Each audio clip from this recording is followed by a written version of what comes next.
Hey class, how you doing? Excellent, I'm doing as well. Thank you for asking. We're going to go over questions 3 and 4 on the pretest we took that involved adding and subtracting fractions with unlike denominators. I'm going to read to you problem 3. Problem 3 says, Pam walks 7/8 of a mile to school. Okay, important. We write it down.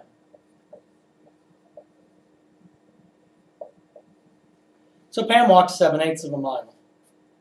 The second part says, Paul walks 1/2 of a mile to school.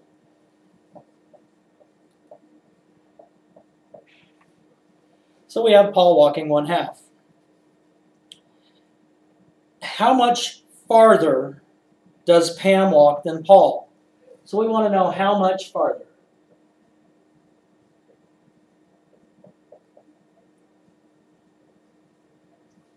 How much farther? The word farther, how much farther, is going to tell us we need to subtract. And as you know, we can't subtract these as they're written because we have to find a least common denominator. Well, if we look at this and we take our denominators of 2 and 8,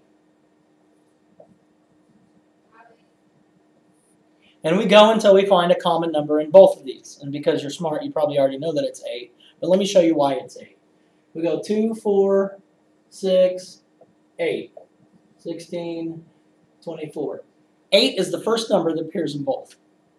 We have an 8 here, and we have an 8 here, which means we need to change each of these fractions so that they have a common denominator of 8. And we already said we're going to subtract. So we have 7/8 subtract 1/2, or Pam's distance subtract Paul's distance. And just, if it said Pam walked 8 miles and Paul walked 2 miles, but how much further, you all would know right away it's subtraction. So when you're reading a problem like that, if you just replace them the first time you read it with whole numbers, it's going to make your life a whole lot easier. But now we know that we need to find a common denominator of 8. Well, 7/8 already has a denominator of 8, so that one's easy. That equals 7. Then we're going to subtract. I always bring my sign over here so that I keep track of it. But I need to find out how many eighths is 1/2 equal to. And as you know, and you've seen previously in your class that you're learning, that we have to multiply by 1.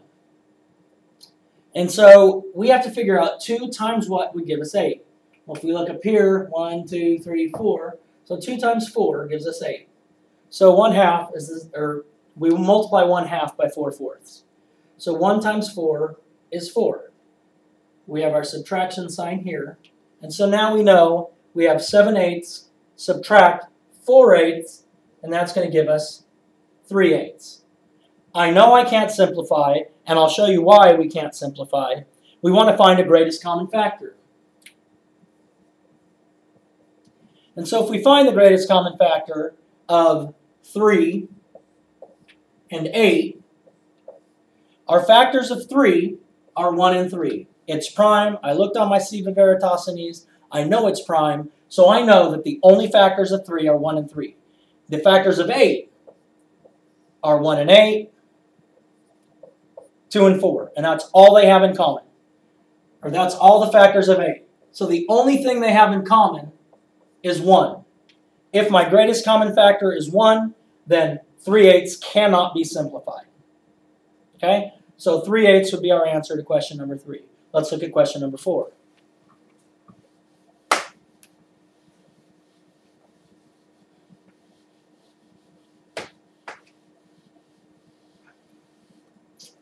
All right, question 4.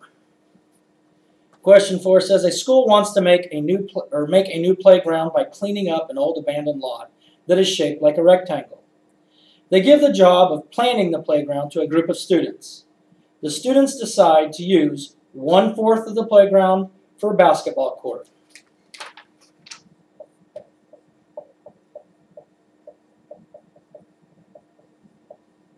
Important, we label 1/4 for a basketball court. And 3/8 of the playground for a soccer field.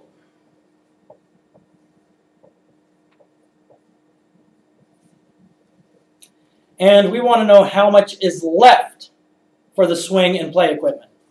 So if we're looking at how much is left, we need to know how much has been used. And to find out the total amount that has been used, we're going to have to add these together first. So if we take 1/4 and 3/8, we know our common denominator, because you can look at your multiplication chart, look in the row that starts with 4, the row that starts with 8. You're going to find the first number that appears in both is 8. Okay, this is already 3/8.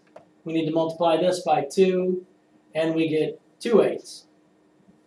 We're adding, because this is going to tell us how much of the playground has already been used for these things. 2/8 plus 3/8 is obviously 5/8. Okay, so easy. But that's not what the question asks. We want to know how much is left. So if we took our fraction strips and we wrote down, and we took our 8ths, and we had 5 of them, we would want to see how many more it took before we equaled one whole playground. Okay. In order to do that, and I want to erase this real quick, we know right now we've used 5/8.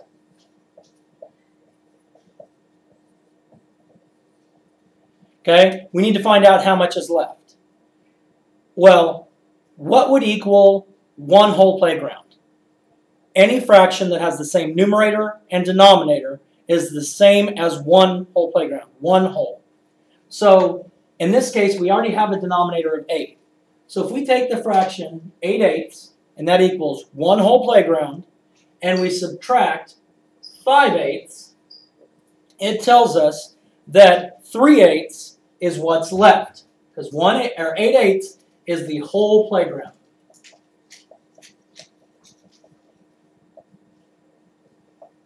If you divided the entire playground into 8 equal pieces,